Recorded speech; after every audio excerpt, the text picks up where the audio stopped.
kami dari kelompok 6 kelas 2025E, kita lagi PLK 2026. Kita berada di Parangtritis. Sebelumnya saya mau memperkenalkan kelompok saya dulu.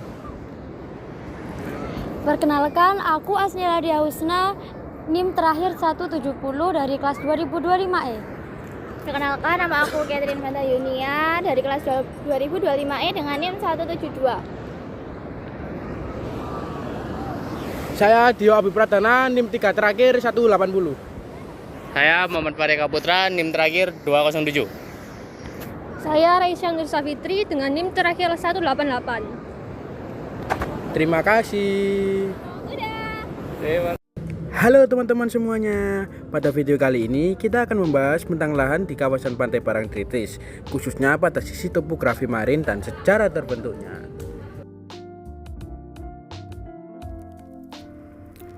Pantai Parangtritis terletak di Kabupaten Batul, daerah istimewa Yogyakarta, dan merupakan salah satu pantai paling terkenal di Indonesia.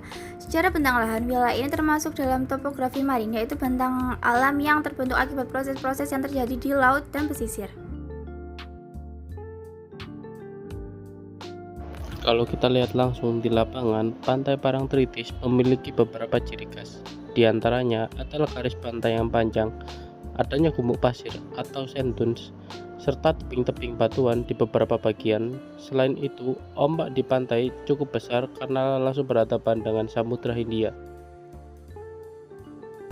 Nah, dari sisi topografi marin, bentang lahan di Parangtritis terbentuk oleh beberapa proses utama. Yang pertama adalah abrasi, yaitu pengikisan pantai oleh gelombang laut. Proses ini menyebabkan terbentuknya tebing-tebing pantai dan perubahan garis pantai dari waktu ke waktu. Yang kedua adalah sedimentasi, yaitu proses pengendapan material seperti pasir yang dibawa oleh gelombang laut maupun aliran sungai. Material pasir ini kemudian membentuk gumuk pasir yang menjadi salah satu ikon khas Parangtritis.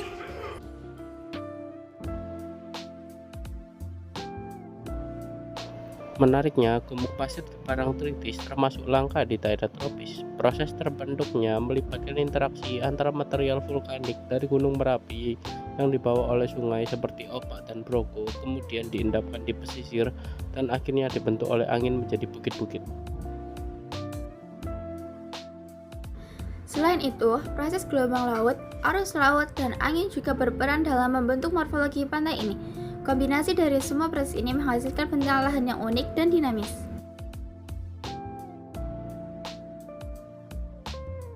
Sekarang kita masuk ke sejarah terbentuknya. Secara geologi, wilayah Parangtritis tidak terlepas dari aktivitas vulkanik dan tektonik di Pulau Jawa.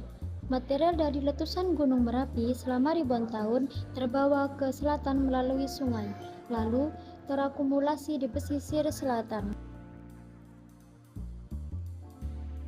Kemudian, dikarenakan pengaruh angin yang cukup kuat di wilayah ini, pasir-pasir tersebut mengalami proses transportasi dan membentuk gumuk pasir.